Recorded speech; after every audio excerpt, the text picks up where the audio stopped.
David. And this is the review of the Aries Stoner LMG. Alright guys, first off, what? Hey, we want to offer a thank you to American Milsim, which is where he won this from. You want to tell him about that? Yes, I went to Op Broken Home. Great op, fantastic, great group of guys that's running it.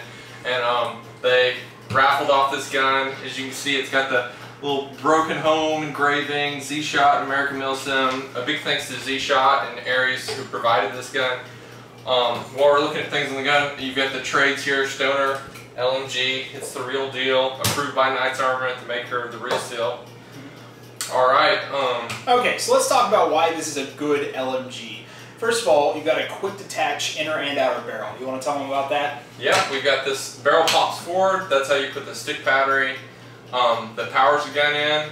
This pulls out completely, gives you your hop-up assembly. It gives you access to your inner barrel when you remove the hop-up with this set screw. And that's just really a great way to get access to stuff. You've got to take out the outer barrel like this, like we just did, to put the battery in, and also you've got to open this this door. You know, I'm going to take this back, and that gives you access through here to connect your battery. The other wire that's in here is, instead of sound control on this box mag or any stuff like that that doesn't always work right, you just directly wire in your magazine, so as soon as you pull that trigger, it starts feeding one BB for one shot. It knows what's going on. It works great. It gives you access to the hop-up adjustment when the barrel's in. You can adjust the hop-up right here, and your air nozzle, you can see stuff like that. It's really easy to clear jams on this gun if it did get one. I haven't got one yet, but you can just pop the barrel out and run a cleaning rod straight through it. You can look through it, whatever gets the job done. Alright, and another good thing about this gun is it is full metal construction, and it's got lots of rails. It's got a top rail that kind of goes all the way across, stops right there, where you put the ammo belt in.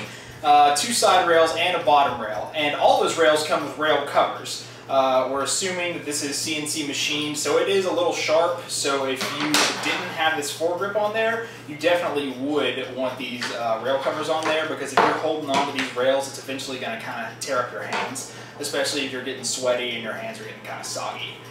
Now, he said full metal. I do want to touch on, this is metal here, but there is some polymer on the gun, and that's to keep the weight down, but it's very solid, that you can't creak it, anything like that.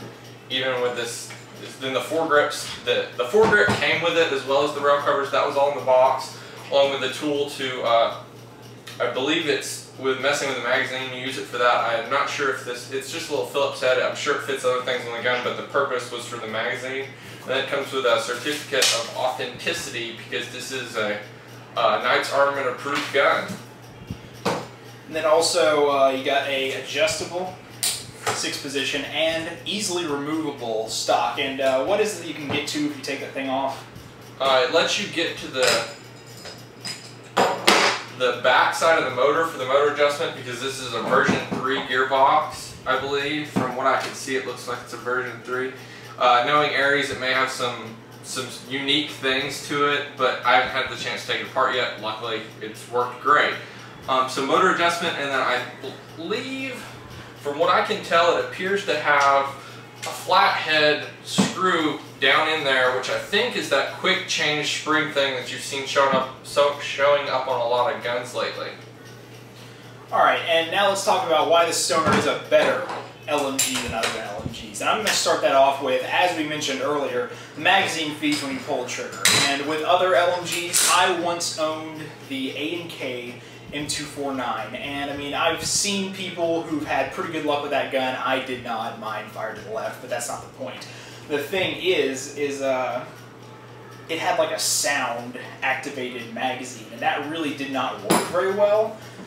This one, you just pull the trigger and they're both wired to the same thing. When you pull the trigger, the BBs feed in there, and that's just the easiest way to do it. Also, this is auto winding, so you're not going to have to worry about pushing a separate button to wind the magazine. And then talking about other LMGs, you've got things like RPKs, or putting a Beta mag onto, like, what's that gun that Gabe has? G36. G36. Like if you put a Beta mag on a G36, try and do that into a support gun, it would probably also have a separate button for feeding.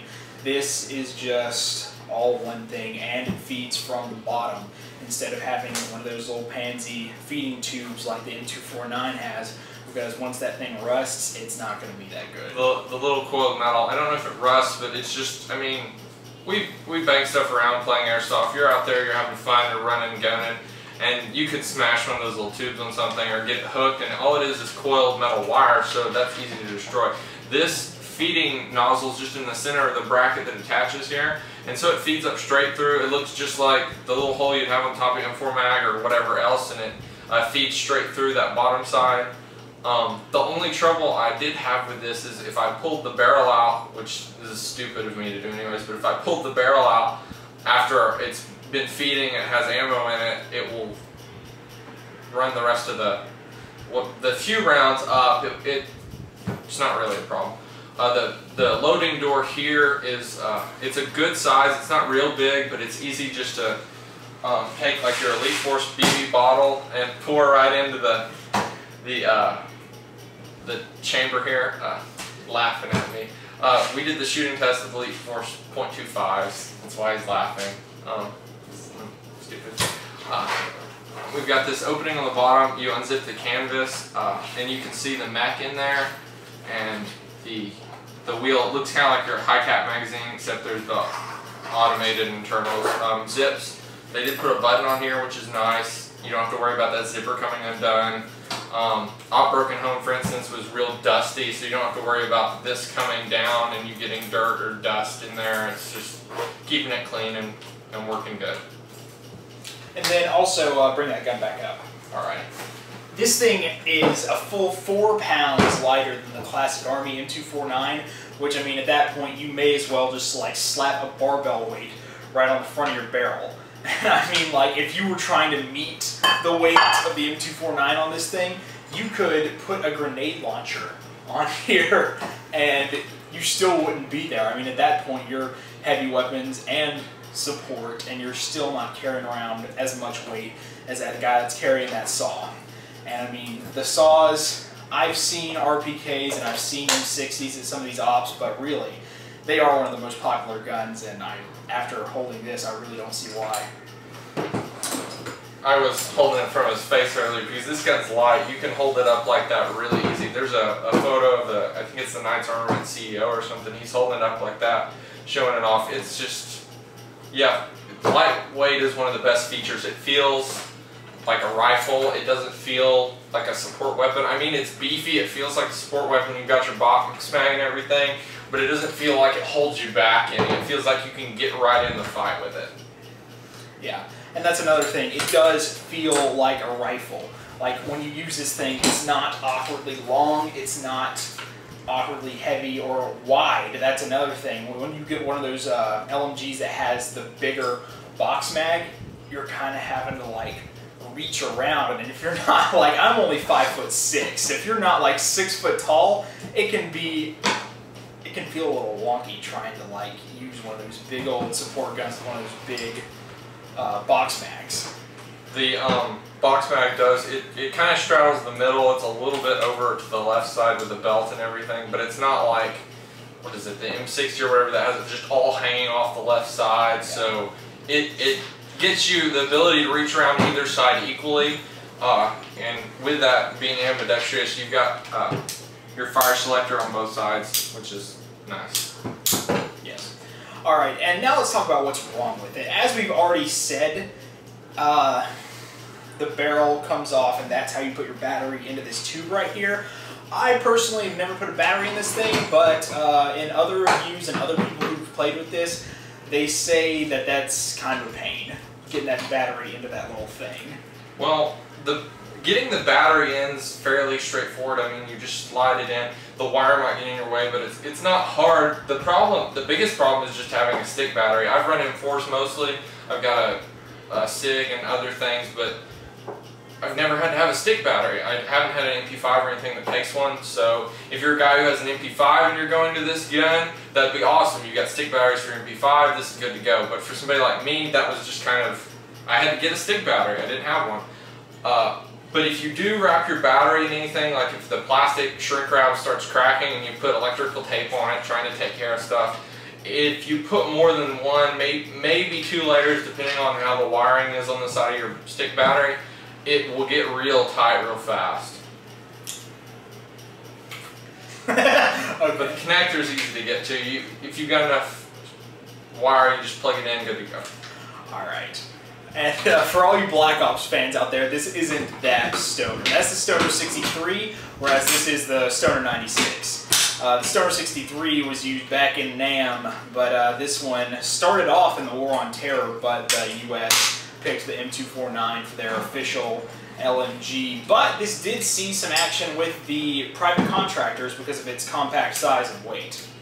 So now let's move on to our overall first impression review, because, I mean, it's not my gun, so obviously I haven't played with it, and he hasn't played with it either, even though it is his gun. I haven't had it long enough. Yeah. So, first impression, I'm going to give it an 8 out of 10. Because, I mean, definitely a good support gun, but I use a KWA M4A1, and one of the things that I hate about that thing is putting the battery in the handguard. It always takes me a little while, and yes, I could use a smaller battery, but I don't have one, and I don't want to buy one, so it's just, I hate guns that are hard to put batteries in there. Same thing with AK-47s, and it's the same thing with this thing. And also, you gotta have a separate battery for this one, and I don't like that. But, I mean, everything else about this gun is awesome. Oh, and the fact that the box mag doesn't hold that much ammo. My rating would be 9 out of 10. I'm gonna say, the battery doesn't bother me quite as much as it bothers him. I didn't have one, but I understand they're trying to clone a real steel gun. No one in the real steel world designs a gun to put a battery in it, so you just kind of got to deal with it. And it's such a good replica. It looks so nice. It looks so much like what it's supposed to that I'll bump it up another point and deal with the battery. Yeah. What about the ammo capacity? What are you gonna do about that? Well, if they offer another box mag on the market, I'll be really happy. I haven't looked for one yet because I don't have any money right now to spend, but I'll definitely be getting another one. They're so small that I can deal with the capacity and switching, and I guess it's realistic or whatever and whatnot, but that knocks off the first point. We'll go with that. And like we said first impression review right here because neither of us has played with it. So after he plays with it, we'll be putting up a battle tested review, so keep an eye out for that in the future. Hopefully some good footage too, hopefully. Alright, so make sure to keep an eye out for that and for other reviews in the future. What was it that you were going to review next? Hopefully we'll be talking about the padded patrol sling next time by Spec Ops. Haven't got to field it either, so I need to get to playing first. Alright, so until next time, I'm Noah. I'm David, and a big thanks to Facepalm Tactical, American Milsim again, ZShot, Aries, all those great guys.